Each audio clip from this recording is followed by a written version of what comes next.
Please be advised that everything in my video is purely for entertainment purposes. These are purely my thoughts and opinions and are subjective. I must advise you to please do your own research. All media users found on the public domain and are fair use and fair dealings. Well, good morning, good afternoon, good evening, wherever you are in the world. Hello! So I obviously said that I'll be doing 2 videos a week, and I know some of you are like, well, it's Thursday, she's cutting it a bit fine. I've been super busy this week, just changing around my house. You can see that a few things have moved around in the background. My husband and I are trying to decide whether we sell our house this year or wait until next year. It's all up in the air, what with everything to do with the bug and, you know, the economy crashing, and then obviously everything to do with Brexit. So it's a bit like, So I've been speaking to different mortgage people, just really boring grown-up stuff. So I did say that I was going to start off my videos with, starting off obviously with the real royals before we got on to the gossipy stuff and all the media stories coming out about Harry and Meghan. But this particular subject, I personally feel that it deserves a video of its own. Much like the video that I did called Love or Loathe, there's a link there if you haven't seen it, where I put together loads of different clips of when Meghan was pushing Harry out of the way and being quite dominating. It came a bit of a shock to people to see it all together jam-packed. And this is the same for this video, to be honest with you. I actually asked my followers on Twitter to get involved with this one because there were so many different things. So I asked, what is it that you think are the worst things that Harry and Meghan have done since Megxit? Obviously, there's lots of stuff before, and then, you know, obviously Megxit is slightly different because they're under this 12-month review. Obviously, I've got my personal issues and things that have annoyed me, or I think that they're very wrong, but I just wanted to get a real kind of grasp on how everyone else is feeling and what things triggered other people. To say that there is a huge list is a little bit of an understatement, so I've had to write it all down because there is no way I'm going to remember it. I near enough thought, rather than write it down on a pad, there's so many, I'm probably going to need an actual scroll. I'm not going to be using people's names and showing their tweets just because there were so many and it would take forever to get through this list. I have tried to put it into a basic kind of order, but obviously there's going to be things that I might have missed or I get it the wrong way round. So in the best order that I could do it, let's start. Since Megxit, right? Bearing in mind that this started when they played the sympathy card, that they were both under immense amount of stress. You know, Harry, every time he hears a camera click, and he's worried that I can't remember, the dark forces that got his mother were going to get his wife. And they started that whole narrative that they were very, very unhappy. Meghan obviously said that no one asked if she was okay, very famously. So then they went away, they were going away for Thanksgiving, and then it turned into a break because, as I said, they played the sympathy card, they were stressed, they were a new family, they were newlyweds, we heard it all. So people genuinely felt sorry for them.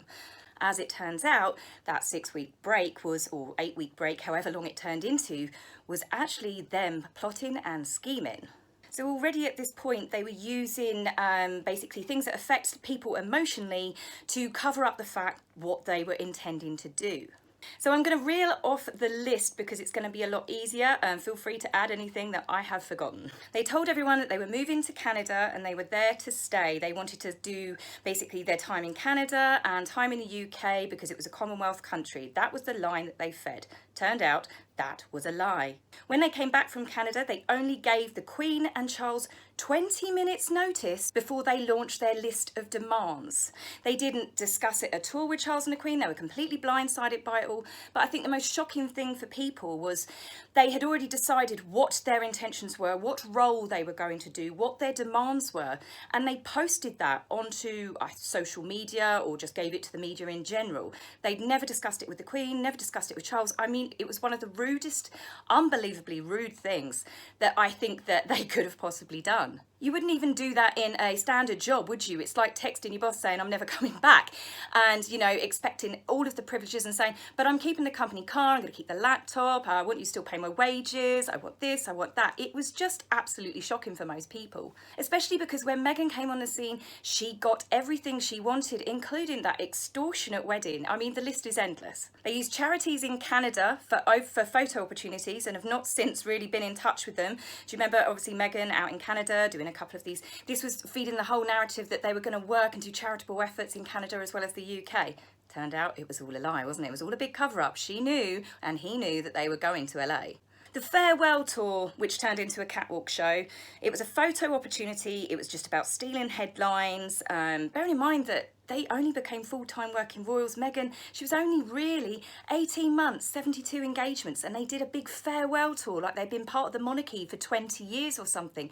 It was completely unnecessary, and obviously they took all of the pictures, they had their own private photographer, and then they used those patronages and the charities and leaked those pictures, even after they'd left, at really bad timing, like it was Camilla's huge domestic violence speech that she had been working on with a charity for so long, and Meghan releases unseen pictures on the exact same day. She knew what she was doing, her PR know what they're doing. This upset quite a few people as well, never letting Charles and the Queen say goodbye to Archie.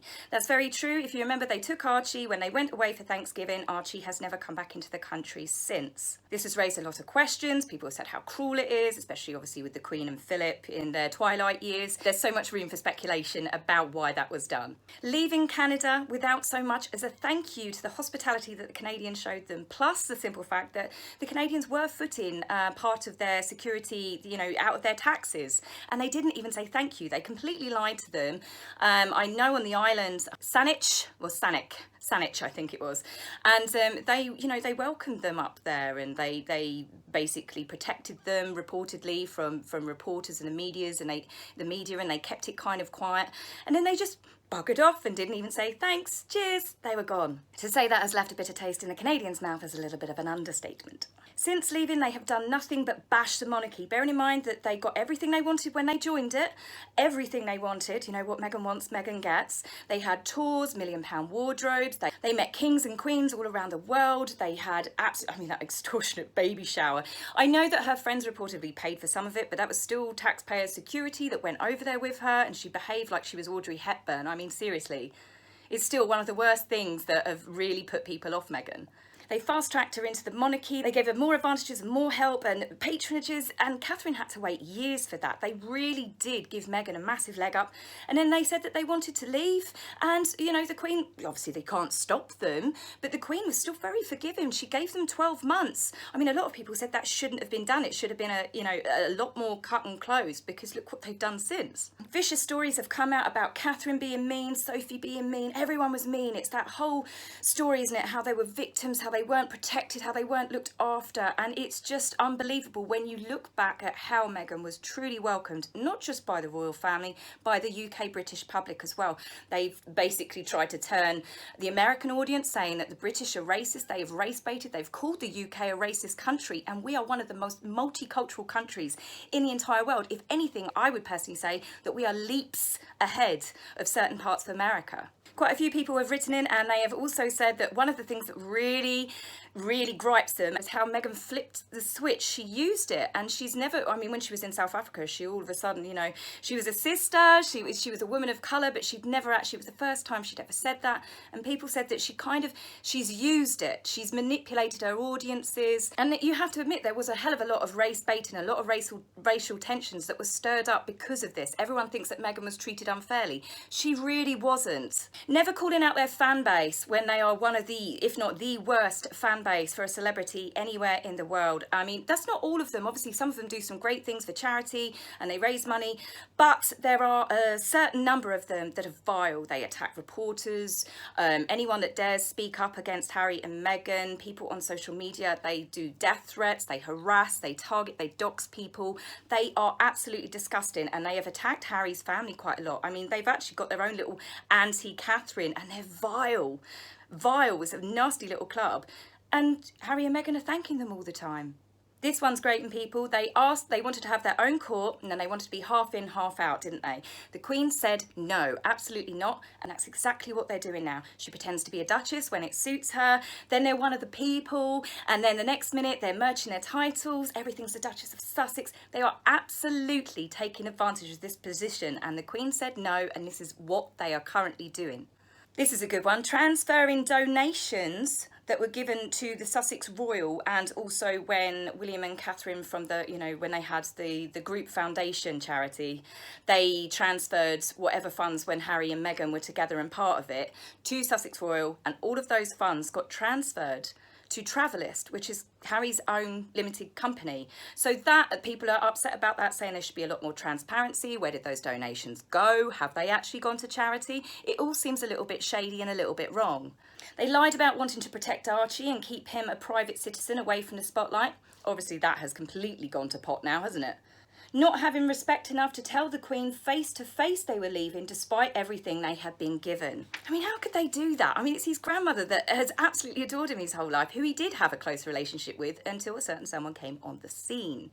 But how completely disrespectful, just from an employment level, from the royal family. He knows how sensitive the public's view on the monarchy. The monarchy only exists with the public love of them. Once the public have said no republic, they will be gone. I mean, he could have had months, they could have been in negotiations in secret for a long time. I'm sure the Queen would have been understanding, but they did it in such a nasty, in your face, this is happening, it's our way or the highway. Disrespectful doesn't even cover it really, and to do that when his grandmother is in her twilight years, when she is passing everything down to the younger members of the royal family, you know, to keep her legacy going and everything that she's achieved, it's just environmental preaching is a big one on people's list. People are really, really irritated about this. Harry's obviously been doing it before Megxit, and then they're still using private jets, huge gas guzzling vehicles. Absolutely, it is ridiculous.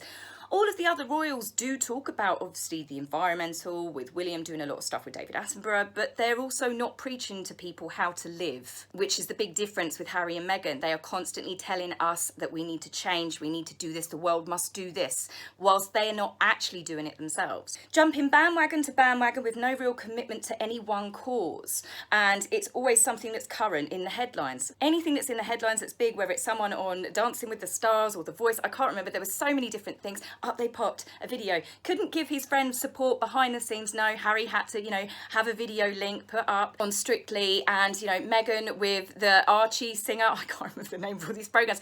But the point is they jump from one thing to another, so they're not actually committing or doing anything in particular for one cause at a time. It's just like they're flinging everything at the wall and hoping something will stick. Using a teenager's podcast on mental health, teen mental health, to talk about their own issues. Yeah, that was pretty bad, wasn't it? They made it all about them rather than, you know, encouraging the teenagers to talk about the things that affect them. I mean, Meghan at one point started talking about the stress of breastfeeding while working to teenagers. I'm not saying there's a big thing about breastfeeding, it's taboo, but the whole thing was to do with teenagers' mental health and how they're struggling. Not about them, and certainly not about Meghan breastfeeding. Talking about Diana at the JP Morgan banking event, this definitely turned people off of them because they felt like that Harry was selling Diana's memories for cold hard cash. It was just in really bad taste, wasn't it? To talk about his memories of his mother is one thing, but to do it for cash, that is what sullies it.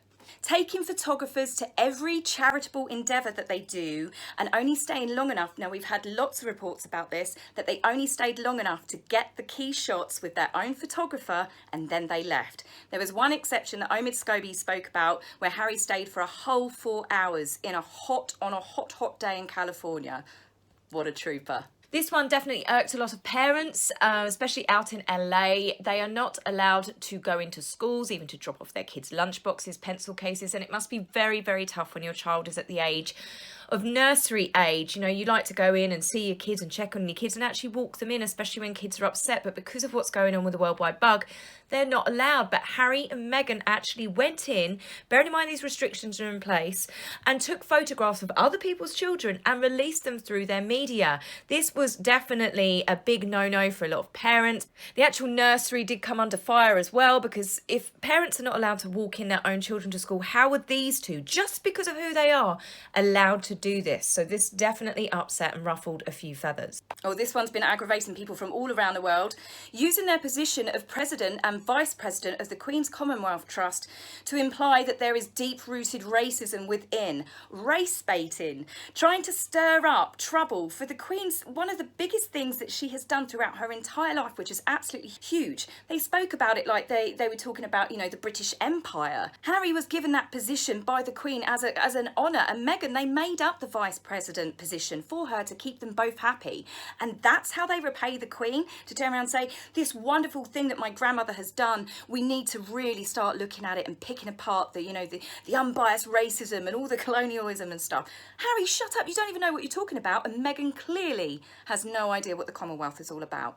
Involving themselves in US politics, this did not go down well with Americans, I can tell you that. Obviously, they did lots. Meghan did quite a few various things. It's very obvious that she is supporting the Democrats, and they're supposed to remain apolitical, neutral. Bearing in mind that Meghan is an American citizen, she can do what she wants, but she's using the title of Duchess of Sussex, which is tying her to the UK. It is not done, and Harry did get involved, and it's not okay. Maybe next year or the year after they could have done it after Megxit, but the fact that they were on the 12-month review, they're still very much royals connected to the royal family, and it was wrong.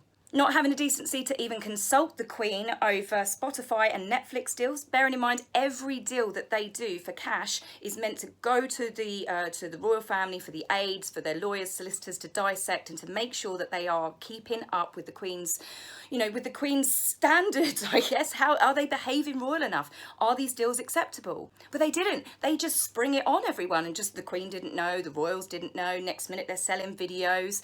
It's incredibly wrong, and that to me is like they're going, we can do what we want and you can't do anything about it. This one irks people, pretending she's a feminist but also a damsel in distress at every time that it suits her. One minute she's a feminist interviewing Gloria Steinem, next minute it's poor delicate fragile Meghan, she has to hide behind Harry and her poor husband has to protect her. She's obviously feeding into Harry's protective weaknesses and stuff that he's got where he couldn't protect his mum, but she is totally milking and manipulating that. She represents everything that feminism is pretty much against.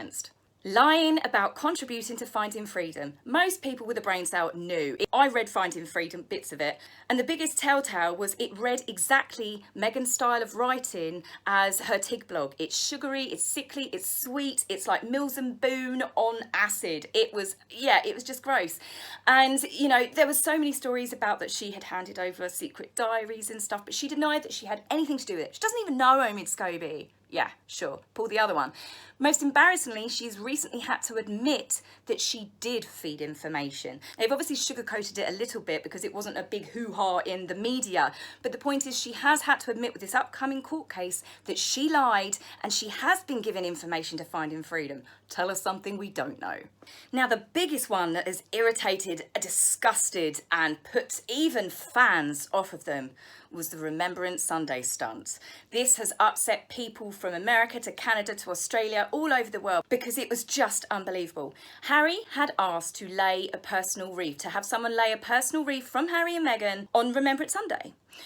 None of those wreaths that are laid by members of the royal family, politicians, ex-prime ministers, members of the public are personal wreaths. All those wreaths are laid on behalf of various charities, organisations, various military units. They are not personal wreaths. So it was a no. Now, that's not to say that Harry couldn't go lay a wreath and go do a private thing himself. He could stand out in his garden, for God's sake. It's about remembering the dead. But did they do that? No, they did not. They took a fashion photographer and they went to a huge cemetery in LA. It was reportedly that cemetery was closed off to the public while they did this stunt.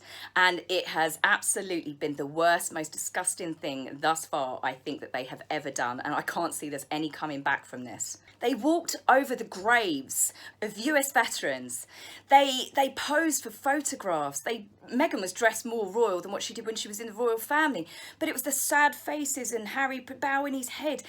One, the Americans do not have Remembrance Sunday. They have their own memorials. But to walk over American war dead, they're veterans.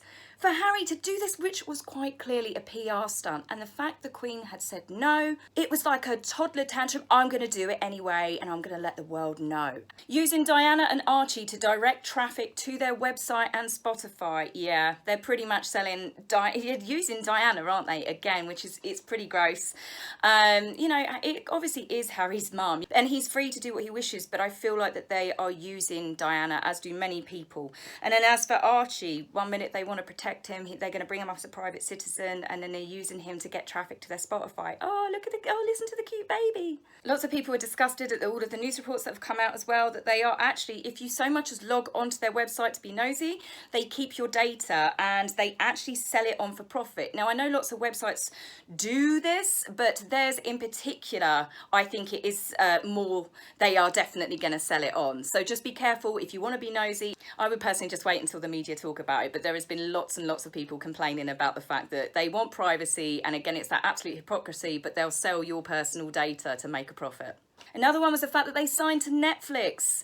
That is a huge one, actually, because Harry has preached on for years and years and years about how he doesn't like the fact that, you know, people use his mother's memories to make money and for entertainment. And he has signed with Netflix, who not only are showing The Crown, which are absolutely destroying his family in under the guise of creative entertainment, because it's not factual, but obviously when you're using real people and various historical kind of moments that have happened, there are a large number of people that are believing bits and bobs from it. And not only that are they doing The Crown, which are vilifying his family, they are also showing that Diana the musical, where they paint Diana out to be bed hopping, flake, and a bit of a bimbo. I mean, and Harry, has he got any scruples left? He sold his soul to the devil, hasn't he? The newspapers and the media also picked up on this one, the latest FU, someone just wrote, on their website, where Harry had put, I am my mother's son, and Meghan put, I am my son's mother. Was that ever a question, Meghan? It's a weird one, actually, because she uses a picture of her and Doria. So surely if Harry says, I am my mother's son, she could have said, I am my mother's daughter. And that would have made sense. But she's shown a picture of her and Doria. Why not a picture of her and Archie? All very bizarre, that. But it's also a slap in the face to everything that obviously Thomas Markle, all right, she's estranged from him at the moment. She's not obviously going to say, yeah, I am, you know, my father's daughter. Quite fine. But everything that Charles has done for Harry and everything that Charles has done for charity and helping people, I just find it a real slap in the face. And that's what I feel this couple have done. For a couple that wanted to leave, all they seem to have done is complain, moan. Now they want an extension, hanging on to their titles. It doesn't add up, does it? It's definitely raising a few eyebrows here, because in one breath they're going, we want an extension, but in the next breath, all they have done since Megxit is slap the monarchy round the face, haven't they? They're biting off the hand that feeds them on a continuous basis, but going, oh no, we still want to be part of it. They have done absolutely everything since leaving to cause a stink, haven't they? They, from the deals, from everything they've been doing, Meghan with this vegan bloody coffee, they're not even doing it quietly or subtly. It's in your face. Their PR are feeding, drip feeding every single day what they're up to, what they're doing. And they are definitely not sticking to the rules that, you know, the Queen announced and said that, you know, that they must still obviously behave like they are royals until this review is up and decide what they want to do. But they have done everything possible to stick their fingers up at the monarchy, haven't they? I mean, they've made so many swipes and so many awful articles that have come out, all the stuff in Finding Freedom. They have literally vilified the royal family and then go, but we'd like an extension, please. So thank you for everyone that gave me so much stuff obviously to read out there. But as you can tell, like I said, to have it all compressed together, everything that they've done, and there's probably stuff that I've missed since Megxit, right? This is all stuff that they've done in the 12-month review. None of that stuff is what they did before, apart from obviously the environmental preach. These are not the actions of a couple that got, you know, what they wanted, that they wanted to leave the monarchy. So it's definitely adding fuel to the fire that perhaps they were asked to leave. And this is why they've been so petulant and awful since. They're almost testing the Queen to turn around and say, if you take our titles, we are going to go to town. And of course they will. They're going to kick up a stink. It will be, oh, it's because of racism, we've been unfairly treated. But the way that they have behaved all by themselves in the last 12 months, I don't think many people are going to fall for that. So in a way, I know lots of people got frustrated with the Queen going, they should have stopped this a long time ago. But they have had more than enough rope to hang themselves, and they have hung themselves out to dry. Harry has said that he can't make it back for negotiations, but surely the Queen can do Zoom now. She knows what she's doing, doesn't she? And it should be just cut and dry. It doesn't take a genius to work out there is one reason and one reason only why they want this extension. That is so they can come back and they can film going to patronages, charities, all the photographs of them at family events, and it's going to be footage for Netflix.